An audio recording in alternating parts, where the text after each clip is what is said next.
Logistics. Here it goes. It's going up. So here it is. Hey, everybody. Welcome to the Sustainiacs. I'm Mike Vincent. I'm always a Sustainiac.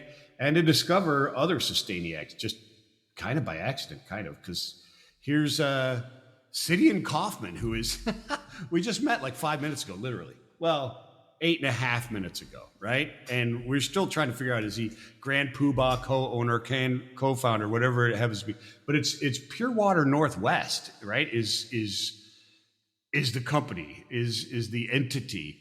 And dude, welcome to the show. And I can't wait to discover who the hell you are, why you are, and what you're doing, man. What's up?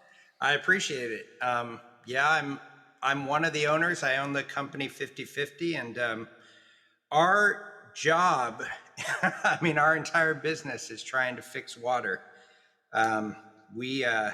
Company started about a decade ago, a little more than a decade ago. Okay. And it kind of started as a response to pretty bad water science being used in water treatment. Chris founded it. He is a kind of a world-class water expert, and he did not like how the water treatment industry was doing things. So he started the company. I came in about 6 years ago. And our company is not just trying to handle water locally, like because we're in Washington State, and Okay. we focus. We don't don't focus in the middle. We focus very locally, and then we also take some of our money and we help in well projects in other places as well. So we can Other places like internationally, or in other places in Northwest, in the Pacific Northwest? Third world countries where they need help designing and setting up systems. Gotcha. So like New Jersey. Yeah, exactly. Just kidding.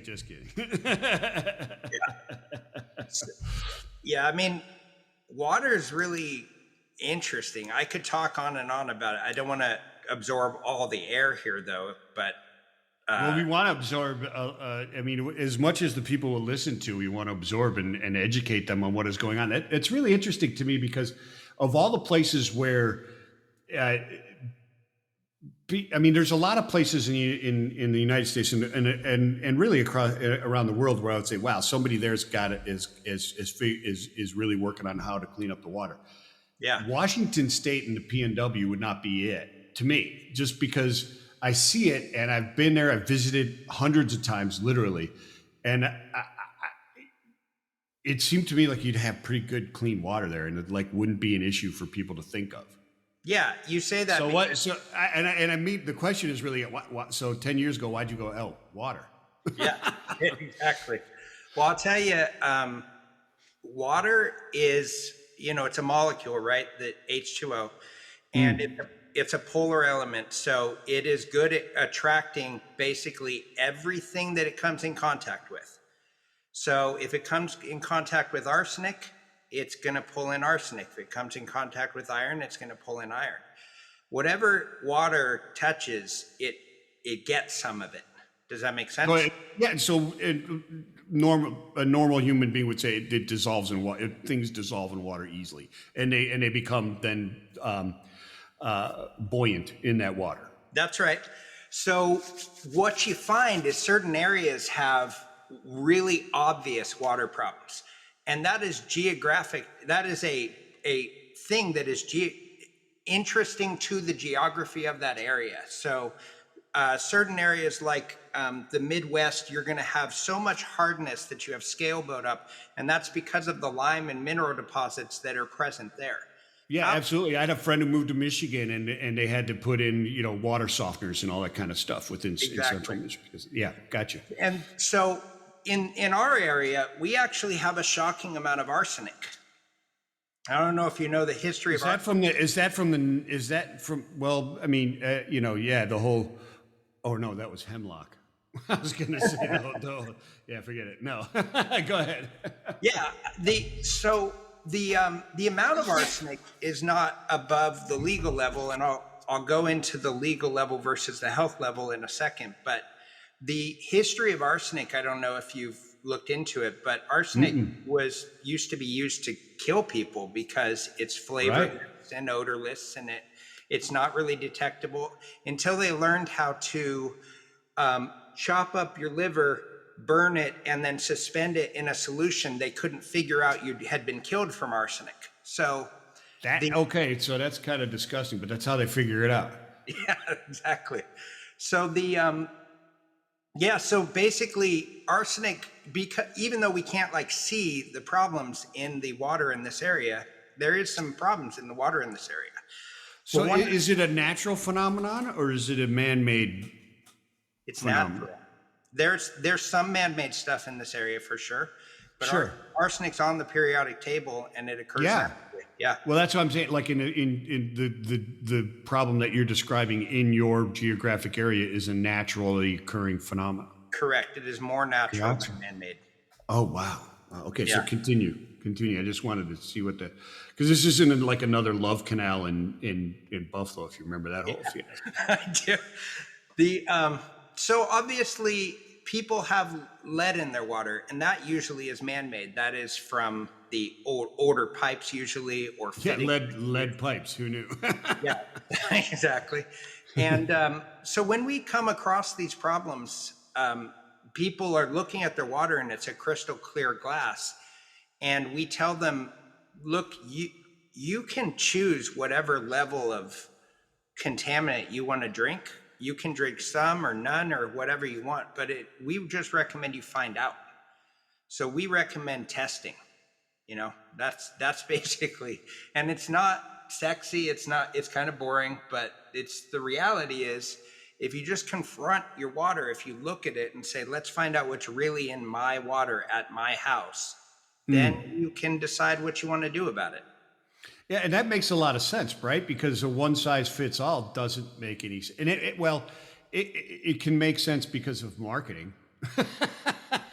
Because we could convince people that anything makes sense through the proper marketing and enough money thrown at it, right? But what you're saying is just way too common of sense to go, look, your water is not the same water as somewhere else, right? It just isn't, because I don't know that a lot of people understand just how I guess uncontained the water systems are that you're coming through your tap. Oh yeah. Water. I mean, it's like cage free or range chicken, right? No, it's true. You'll drive through a neighborhood and there'll be a tall fence. And if you get up and climb up on the fence and look over, you'll see a giant reservoir of water. And you're like, birds are pooping in this water. What's going on here? And that's your water that you're drinking. That's your water. Yeah. They clean it. I'm not trying to bad talk the municipalities. They do really good work considering what they're up against. No, they do, but there is containment, and there is clean, and there is science, and there's actual engineering behind it, but it's not coming from this pristine, Correct. lab. It's not. Exactly. It's coming from the earth. It's coming from the earth, no matter what you do about it, exactly. Right? It's either in the ground and pulled up, or it's from the sky and captured. That's it. Yeah, exactly. I learned a little bit about that starting in a job years and years ago when I started to visit New York City more and more often. I understood that New York City tap water is some of the best tap water on the planet, and it's as far as taste, and it's also the secret to the bagels. Oh, really? That's a secret. Interesting. It's a secret, and a pizza dough and everything else. So I learned that from a guy actually in Coral Springs, Florida. He was from New York City, and he started a company called Pizza Time, which is a terribly stupid name. But you walk in there, and it's like you walked into New York City. I mean, they're swearing and yelling at you, and get that freaking pizza out here, Goomba, and all this kind of stuff, right? But that was a shtick that they did. But what he did is he created a filtration system that mimicked the New York City municipal water as best he could for his pizza dough, and it made the pizza fantastic. Interesting. Yeah. Okay. Yeah, that is cool. Yeah. So, wow, that is really neat. I bet I bet honestly that they just make the water a little low in minerals and a little higher in alkalinity. whatever the source is all coming from the Hudson River Valley, and so it's the source of the water, and then whatever their treatment is that water's at. It's like I've been told, you go to New York City and buy bottled water, you are obviously a tourist because you don't know what you're doing. Right. Yeah. Right, because their water is so good. Anyways, let's get back to what you guys are doing. So, all right. So you're explaining the arsenic issue that is there. Was that what caused you 10 years ago to go, look, water, we got to clean this up? Or tell me the story, dude. Yeah, actually, I was a property manager for like 20 years. Yeah. And I was, I guess, a weird property manager because when tenants would complain, I would take it really seriously. And so, so you were that one guy who cared. Yeah, I was that guy. And you're the only one stressing at night. And I would go to, like, I would have some customers who had, like, their water smelled like rotten eggs. And I knew nothing about water at the time. I know now that that's just a hydrogen sulfide gas, which occurs in anaerobic environments and can be because of plumbing or can be because of the source of the water. So yeah, well, the food you eat can exacerbate that as well. At the time, all I knew was that they were literally drawing water from their sink and it smelled like rotten eggs. Yeah. And so I went to the owner and they said, okay, do a test. So we did a test and we came back with the results and it was all within legal levels. And I was like, how can this smell this bad and be this disgusting to drink and be legal? Like they have kids, their kids are bathing in like smelly bath water. They have to drink that water. They don't have a lot of money. They can't really afford to buy bottled water all the time, right? And not specifically not to bathe in. Exactly. That'd be one expensive bath. the owner was like, and I won't like obviously say who this owner is, but the owner was like, that, well, if it's legal, I'm not doing anything about it. Right. And so that just got to me. And so I actually reached out to Chris. I mean, I chose him at random. I reached out to Chris and he kind of explained that the EPA sets two standards for water. And they have to do this. I'm not bad talking the EPA, but they set two standards for water. One is the MCL, maximum contaminant level. That's the legal level. And that's here. And then the MCLG, which is the health level. MCLG stands for maximum contaminant level goal. So for arsenic, for example, the legal level is 0.01 parts per million. You're allowed to have 0.01 parts per million legally. The health level is 0 for arsenic. No arsenic. No arsenic is healthy. The health level, the goal level, which is the health guideline, which says it right on the EPA website. That's the health level. And they say on the website that the legal level, the MCLG, is the allowable amount which is feasible to be reached by municipalities, basically, based on economic considerations. And what that's saying in simple terms is this is as clean as we can get it for the money. Exactly. Yep. Yeah. So, in other words, so is it as nefarious as it sounds, or is it just like, look, it's just not feasible to get any cleaner than this? It is not feasible. I mean, if more money was put into this, they could get it cleaner, obviously. But that's money would have to be put into it. So the EPA definitely gets feedback from their municipalities. They get reports on everything they do. They understand what the municipalities are doing, and they are setting a standard based on the best that, in their opinion, the best that the municipalities can do. And there's a ton of stuff they don't even have standards for. Like they only did a standard for forever chemicals last year in April. They still don't have a very good standard for chromium-6, the Aaron Brockovich chemical. Yeah, that's right. I've read that recently, actually. Yep. Dioxane, pharmaceuticals and hormones, bisphenol A, microplastics, percolates, all of these flame retardants, like they don't have good standards for any of these things that do show up in people's water. So Is that because a lot of that is fairly recent, a fairly recent anomalies, or have these things been proliferating through our water for years and years and years? How much of it is just growth in the toxins? And how do you want to define recent? Because well, okay, that's a good point. I don't know. I mean, I'm thinking in my lifetime, like when I was a kid in the '80s, we were still when I was growing up in the '70s, I think we were still eating lead paint. yeah, exactly. Yeah. So if you're thinking in terms of that, then yes, it's recent. Yeah. Like we've known about forever chemicals for decades. Okay. They were invented in like the 40s and 50s, and for their fire foams and Teflon and Gore-Tex, that kind of stuff. Okay, yeah. But how long has it taken for those things to make it through the discovery and we've known about them, we start using them to get to the point now to where they're in such quantities in the environment enough that they're really impacting our water? That has had to have been a lag of Absolutely. Right? There was a lag. I mean, we started noticing in the 80s. Whistleblowers started calling out in the late 90s. We started getting very clear evidence of PFAS in the 2000s. So, I mean, I guess it took the EPA 20 years. Wow. So let me ask you this though, before it gets lost. This is really interesting. The rabbit holes are many and very close together, and they're all of them. Every one of them is interesting as hell. But when you look at when you said, okay, there was the legal limit and then there was the goal or the health limit, right? Yeah. What is the implication of that as far as me drinking my water? Is the legal limit healthy for me, or is it healthy enough that only a certain percentage of people are going to be negatively impacted, or everybody's only going to be impacted to a certain level, and that's okay, but we'd really prefer it to be here?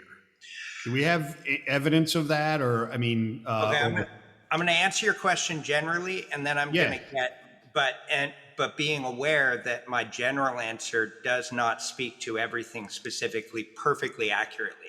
Right. Generally speaking, it is pretty okay. It's okay for most people.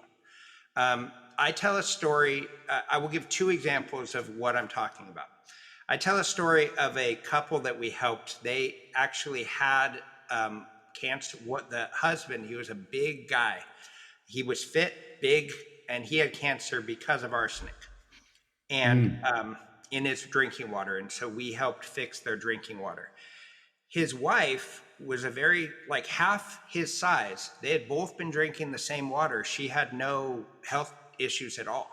So despite being, half his mass and drinking the same amount of water that he did, she did not have any health issues. So it is not super clear to me what would cause arsenic to give you cancer, for example, or to kill you or whatever. So it could be a predisposition, or it could be just the way your body metabolizes and processes, right? Exactly. It could also be bad luck. It could be that Yeah.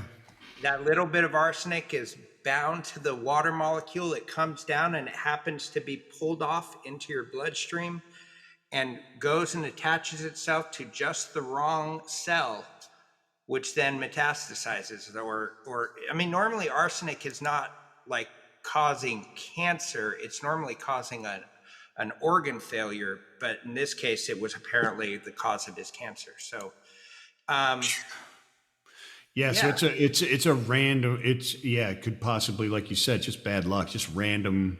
Exactly. So I'm sure that the EPA based it off of statistical data, medical statistical data. There's also emerging information. Manganese, for example, was considered a class 2 contaminant, a not very serious contaminant. We know now that too much manganese can give you Parkinson's-like symptoms and cause nervous system issues.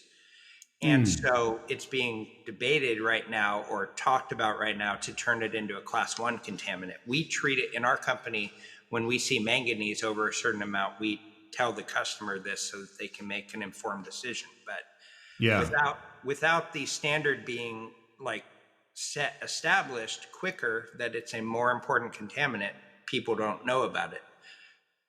And these are this now when you start talking about manganese and some of the, you get into some of the other rare earth and that type of stuff. Now these the proliferation of use is certainly desired because I mean manganese is an EV battery type of mineral, is it not?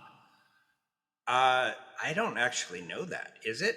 I That's believe. interesting. Okay. I believe it is. I could be wrong, but the point isn't manganese. The point is we are using more and more rare earth minerals and rare earth metals, Right. etc., and trying to use more and more of them. And we don't know in 50 years if that's going to really screw up whatever supply it is: water, food, air. Yeah.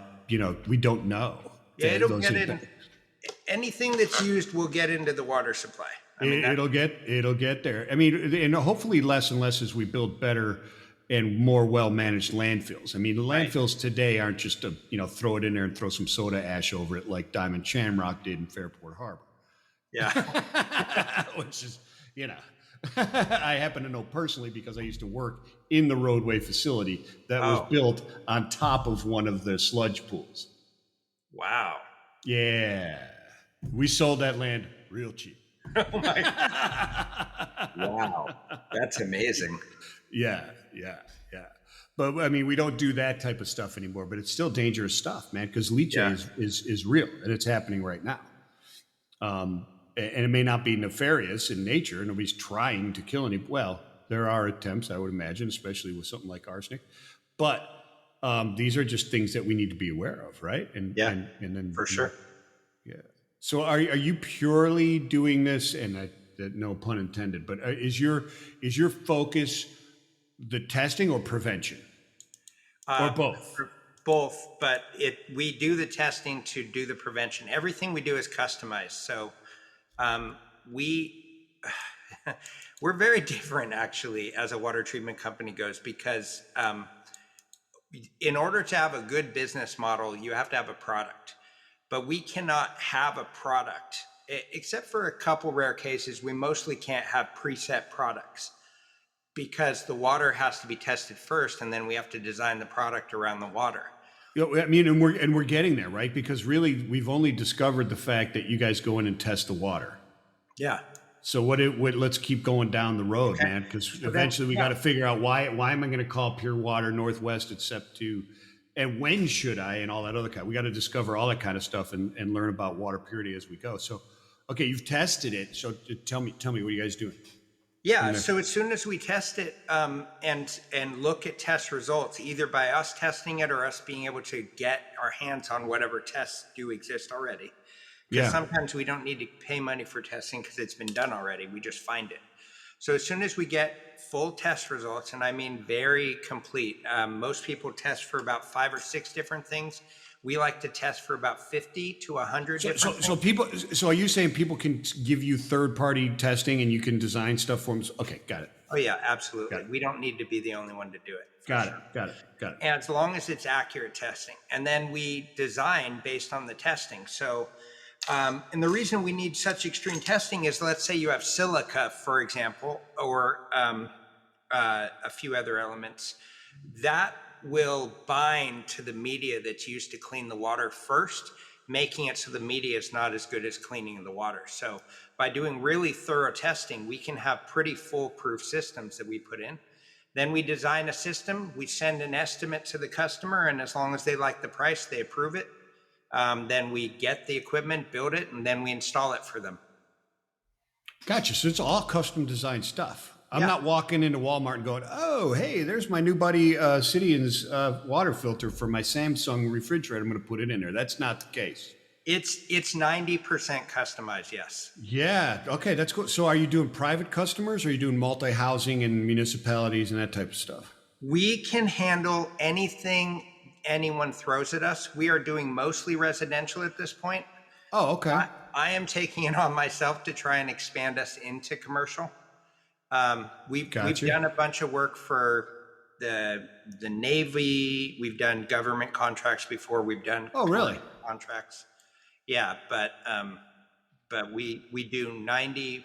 I would say our customer base is 85 to 90% residential. I got you. So are you guys into things like desalinization and that type of thing as well? Yeah, absolutely. Yeah, Okay, I figured you would be. I mean, it's right up your alley, right? I mean, that's just another element you got to get out of the for water, sure. right? I mean, our reverse osmosis technology was basically built on desalinization, and we do reverse osmosis all the time. So anything that anything that can, anything that needs to be cleaned, we can clean. We actually reached out to the red the thing that's happening in Hawaii. I'm not going to be able to remember it off the top of my head, but Chris actually reached out to that issue that's happening in Hawaii right now, where they have like water. Something with the military had some jet fuel get into the water supply, and so it's a lot of VOCs and jet fuel that got into the water supply in a spot in. Oh yeah, look at that. There it is. Yeah, yeah, yeah. The petroleum leak into civilian on Oahu. There you go. Thank you. Yeah. We reached out to them to try and help them with solving that too, and we didn't get very far. But it's really easy Been to going on solve. for 4 years, bro. I know it's so easy to solve. I don't know why they're not just solving it. Like it's kind of crazy to me. There's people there suffering. Like there's a Facebook group where they're talking about having like burns on their skin from taking a shower, and showing pictures of their kids breaking out in hives and stuff like that. And they're Yeah, I not. can't imagine showering in jet fuel is really good for people with sensitive skin. Yeah. So Do not use if you have sensitive skin or are irritated. I know. Exactly. May cause vomiting, diarrhea, and Yeah. and rashes. Wow, that's crazy. So the residential. I mean, it's got to be fairly reasonably priced, I would imagine. So are you utilizing and engineering different third party products to create the perfect system depending on my water? Is that Yeah. what I you're mean, doing? a water treatment system has a tank to hold Huh? media. Any random water treatment system, right? It's going to have a tank to hold media. The Yeah, media is going to be there's hundreds of different kinds of media, so we have to choose the right media for the water. Then we gotcha. put the media in the tank with the correct amount of filtration inside it, so that it is not just the media; it actually has space to move, and then we have a valve on top that controls the water flow, and that's it. We can if the So the water. media, the amount of filtration, et cetera, is all customized by you and your. I got you. Yeah. Yep. Wow, Pretty much. that's really cool. How come you guys haven't been on Shark Tank? We're not okay. This is the only thing that's rare about our company is the fact that we take the extra time and work to make sure we're customized.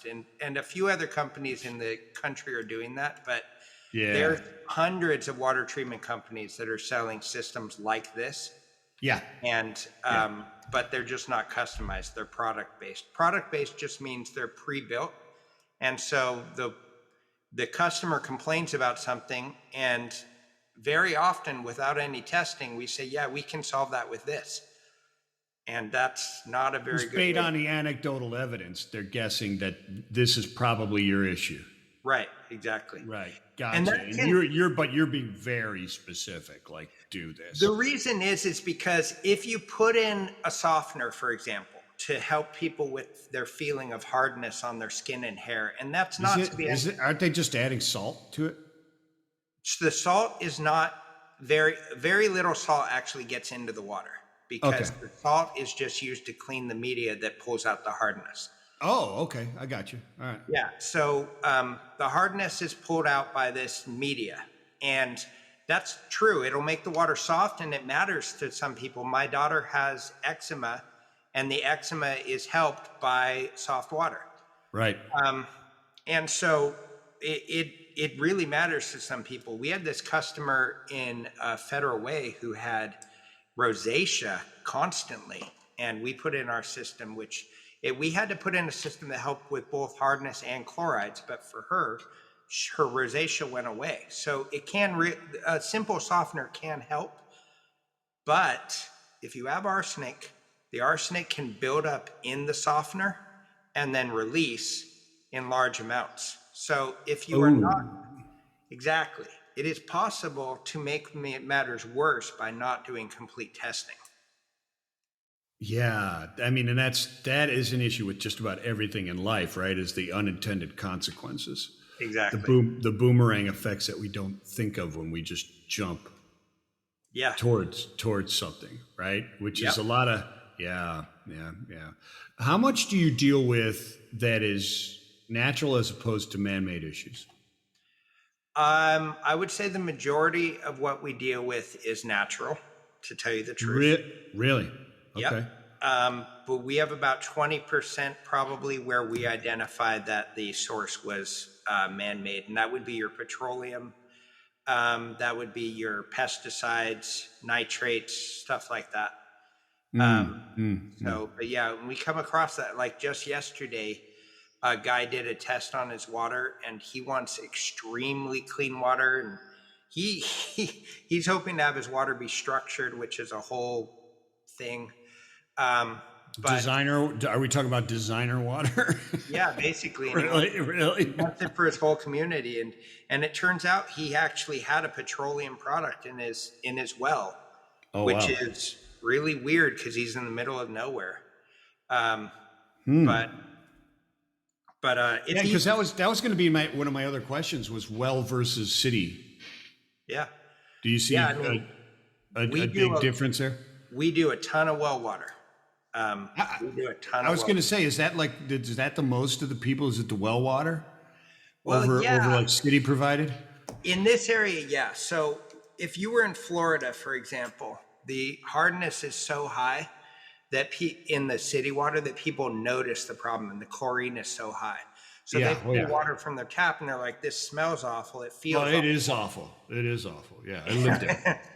I lived there. And It's so in terrible. Florida, the majority of people have city water water treatment.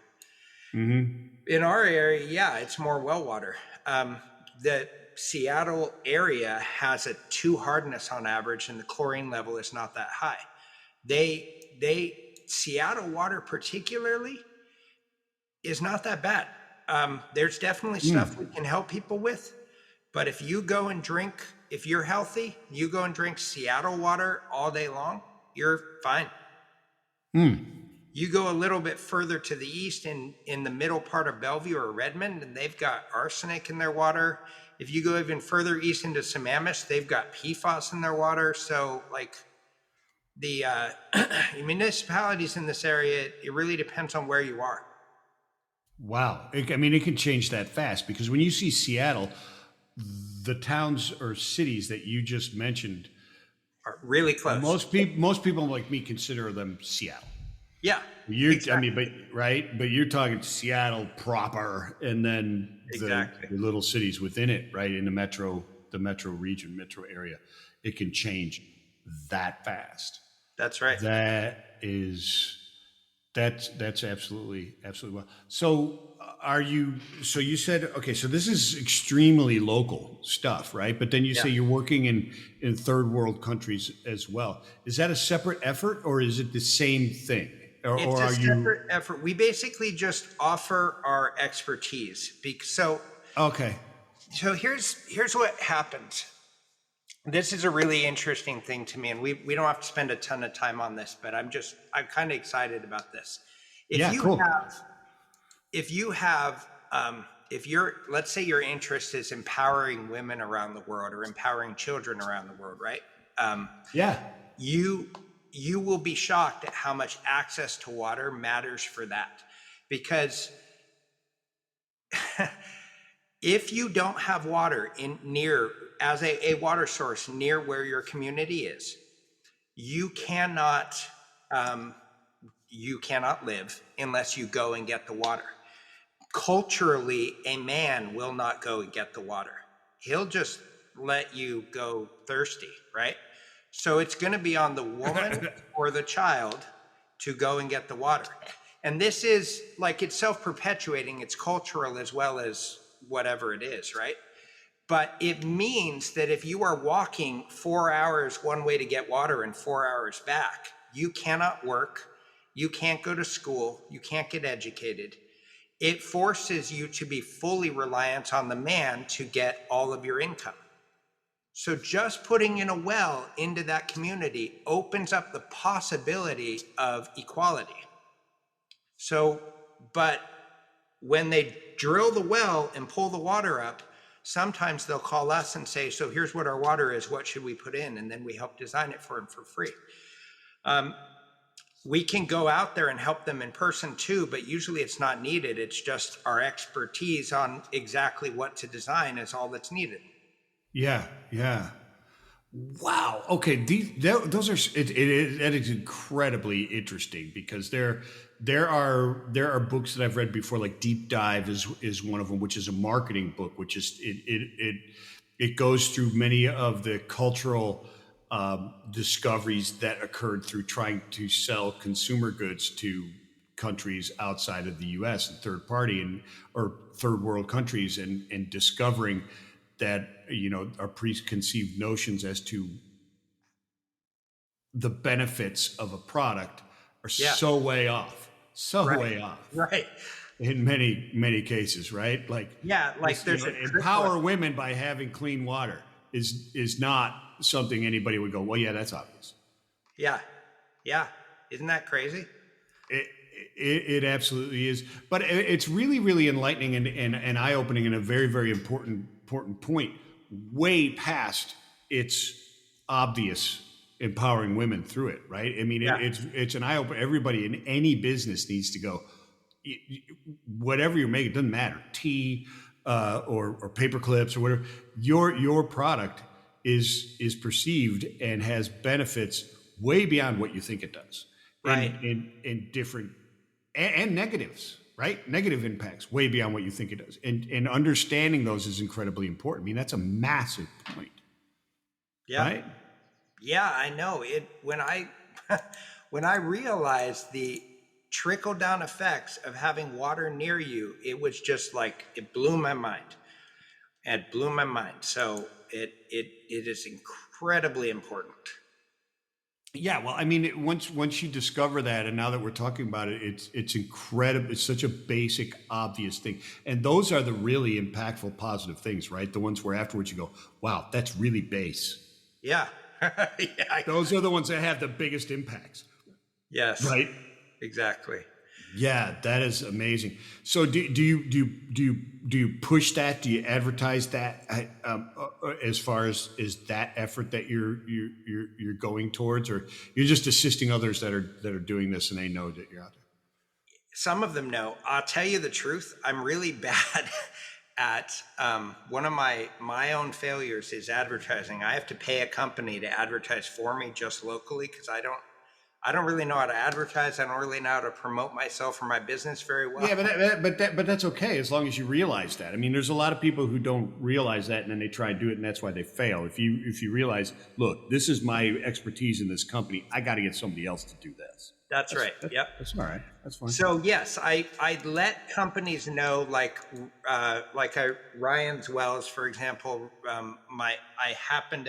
My wife happens to have grown up with the guy who owns Ryan's Wells, so we reached out to him and offered this to him. And there are other well companies other companies that do this.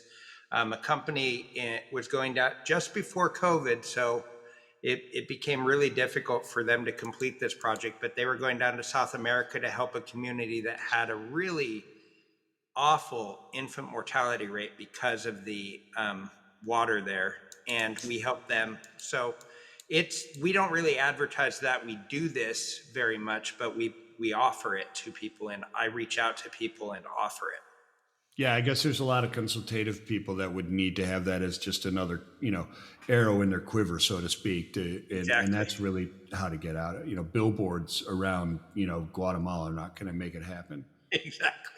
Yeah, you got to go to the nonprofits who are doing this, basically. Yeah, exactly. Right. And so, right. That's what we do. We send them an email, basically, and offer it for free. Yeah, I got you. That's fantastic, dude. It is fantastic. So I've got a sense of it, brother. I mean, our time flies by so quickly. I mean, it's amazing. Yeah. But really, really interesting and very, very cool stuff, Cydian. I really, really appreciate you coming on. Who needs to? How do they get in touch with you? Oh, I appreciate you asking that. If they want to reach us, they just go to the website purewaternorthwest.com, and through there you can send a message through the portal. There's our email on there. They could send me a personal email, Cydian@purewaternorthwest.com. Whatever, there's a phone number on there, so we're easy to reach. Yeah. Okay. Fantastic, brother. I really appreciate it, man. And man, Yeah. I'd love to learn and maybe discuss more about things occurring around the world as you guys go through it. You guys, there's some other questions that I'll ask you off air. Okay, no problem. No problem. And maybe we'll get into a whole nother series at a different time. But it's fantastic, dude. And I love your background, dude. Is that one of the latest ones that you can throw up? That Yeah, the messy garage background. Yeah, yeah, it's fantastic. yeah, that's my new favorite background. Yeah. I love it. Rather than the skyline of Seattle behind you that you normally have in your office, this is it's fantastic. Probably should have put up a background, huh? Oh, no. Don't worry about it, man. It's absolutely fantastic. I love it. This is what this show is all about: is reality and stripping away the hype and talking real. Appreciate it, brother. Hey, everybody, thank you for downloading and watching the Sustainiacs, and we'll be back again next time. This is my latest good buddy in water. His name is Cydian Kauffman, and it's purewaternorthwest.com. Check it out. It makes a ton of sense to me, man, and he's doing good work. I love it, brother. Peace and love. Thanks, Mike.